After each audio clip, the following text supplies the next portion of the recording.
What is going on? Welcome back to Trending Stocks. Today I want to talk to you about Faraday future tickers FFIE. I wanted to go over what recently came out, what the data points are saying, and what you can kind of expect going into next week. So I'm going to go over all that. Make sure to hit that thumbs up and subscribe. I always greatly appreciate that. And with that, let's get right to it.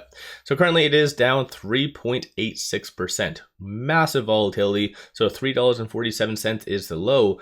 And it's kind of crazy the fact that it is down this much, but yet the news that came out is very, very good. So it did kind of state right here, Faraday Future reaffirms commitment to long-term growth and shareholder value. And they're going to be doing that through increased transparency. There's going to be potentially legal action against perceived market manipulation and misinformation of activities.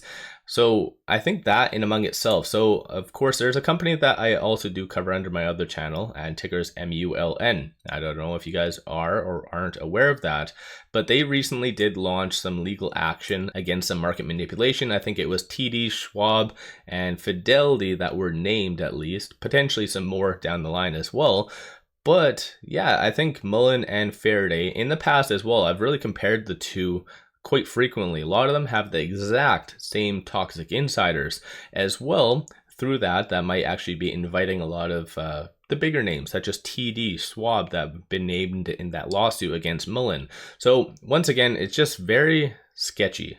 So I don't know if something bigger is happening in the broader market to try and take down a lot of these companies such as Mullen and Faraday, because both are struggling right now with Nasdaq compliancy. So that's also something that you need to factor in going into next week, as next week, starting on Monday, will be the 10th consecutive day after the reverse stock split, of course, that it's been over $1. And based on the Nasdaq rulings, 10 days is the bare minimum. So we'll find out on Monday to see if the Nasdaq is in favor of Faraday or if they are kind of on the edge, meaning they might not necessarily like them, because it does state right here under Rule 5810, I believe it is, it does say the minimum is 10 business days, consecutive business days, but with staff's discretion, it could be up to 20 consecutive business days. So it's one of those situations that shorts and just manipulation know that this is the case. So they're going to try to bring down Faraday below $1. That is their goal. It's very, very sad to see, because the fact is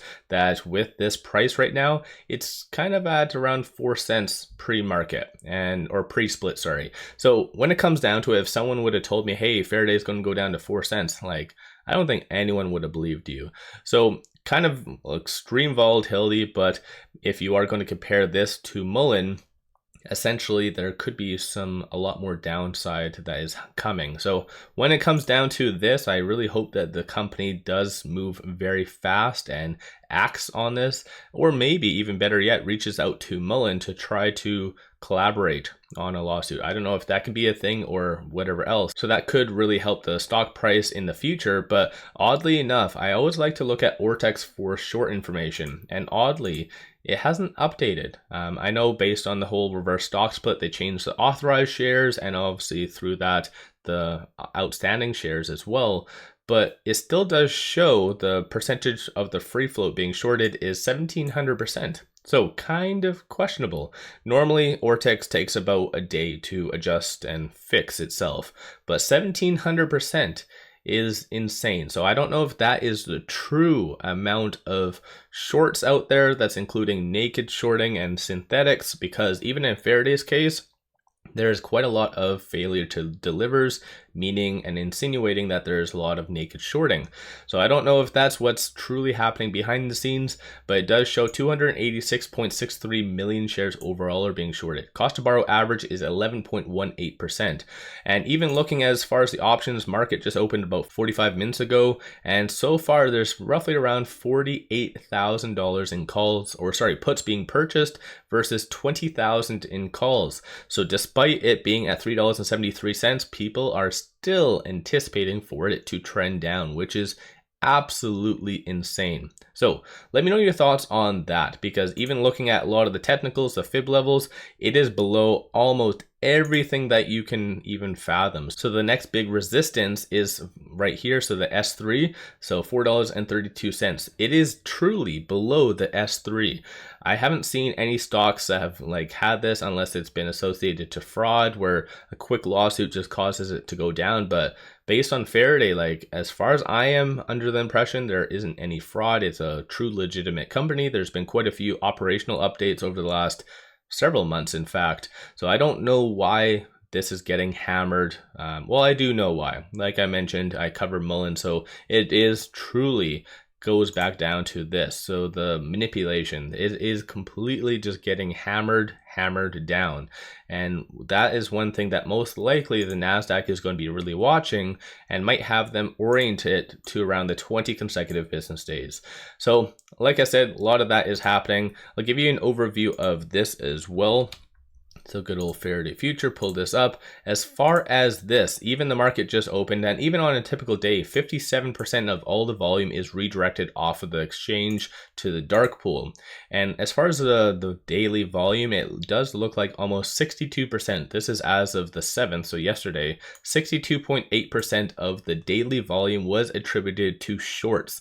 So shorts have just ingrained themselves so heavily into Faraday because at this stage, with being a, for the most part, unproductive company on many different aspects, like institutions don't want to touch companies such as Faraday and Mullen, but shorts do. Shorts want to take advantage of that. Shorts know that retail does not have that much money, so they can kind of manipulate it to what they see fit. So let me know your thoughts on this in the comments below, and give yourself a shout out if I can say that, if you're bold enough to buy, because this has been a little bit more of a falling knife over the last little bit. So I don't know, it's kind of crazy. I've been thinking about doing options, but even generally on how much this has gone down, this is insane. Very just, I don't know. So let me know your thoughts on all of this in the comments below. Give yourself a shout out in the comments. Like I said, if you have been buying, selling, holding, what you have been doing, and do you think that Faraday is going to obtain compliancy with the Nasdaq starting on Monday? Do you think that the Nasdaq is going to pick 10 business days, or do you think that they're going to orient it more to 20? So it's just a lot of crazy stuff. It'd be very interesting to actually speak with a lot of the executives from Faraday and just to kind of talk on them and just break it down on what they might be able to do. So once again, let me know your thoughts on all of this. Don't forget to hit that thumbs up and subscribe. I always greatly appreciate that. And take advantage of this promo with Moomoo, completely free for an account. Plus they also offer $0 commission, free level 2 trading. But if you throw $100 at this account, you get 5 free stocks. Each stock can be valued up to $2,000. Link in the description below and also comments. With that said, I appreciate all of you watching.